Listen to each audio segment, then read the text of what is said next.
As a husband, I go to my wife and I say, you have to obey me, you have to do this, you have to do that, and neglect what I have to do. This is why we have lots of divorces, we have lots of trouble. The basic rights for a woman is to be the queen of the house. They say it takes two to tango. Islamically, it has to be through the nasheed and it has to be with your wife. But it's true, you cannot do it on your own. So we always focus on the things that matter to us most. And this causes imbalance in a marriage. As a husband, I go to my wife and I say, you have to obey me, you have to do this, you have to do that, and neglect what I have to do. So I always take care of my rights and neglect my obligations. And this is why we have lots of divorces, we have lots of trouble. That's why a lot of the women complain about their husbands, because they're not being given their rights. And the Prophet ﷺ told us exactly what to do and what not to do. And he was our role model.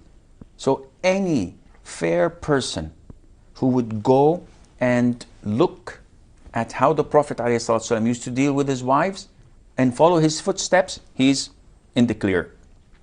What are the rights of the wife over a husband?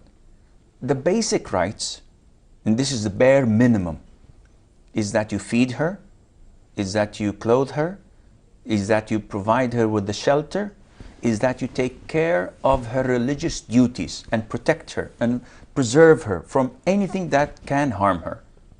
Which means, unlike what a lot of the brothers do, you do not force her to work.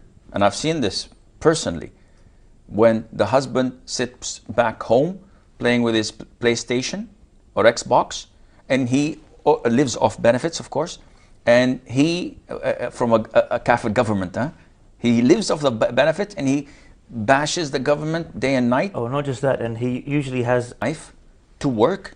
Not only that, to give him alimony, to pay for the rent, to pay for the school, to pay for the groceries. And this is totally against Islam.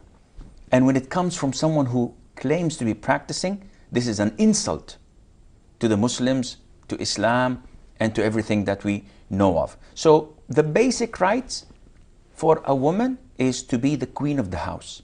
She's the one who's served. She's the one who is given money and being protected. And it's the man's job to work his backside off, trying to make a living and trying to provide for her. Among the basic rights, now, I'm not talking about what is the top. I'm talking about the bare minimum. He is not to strike her, to beat her. It's not permissible for him. He's not even permitted to insult her or to say that your face is as ugly as a monkey's face or whatever. Like a lot of people say, this is totally prohibited in Islam. But people are not doing this. They keep on insulting their wives. When it comes to beauty, look how fat you are, look how ugly you are, you're untidy. And this is against the Prophet's teachings. He told us not to do this. And he told us not to abandon a wife in the house.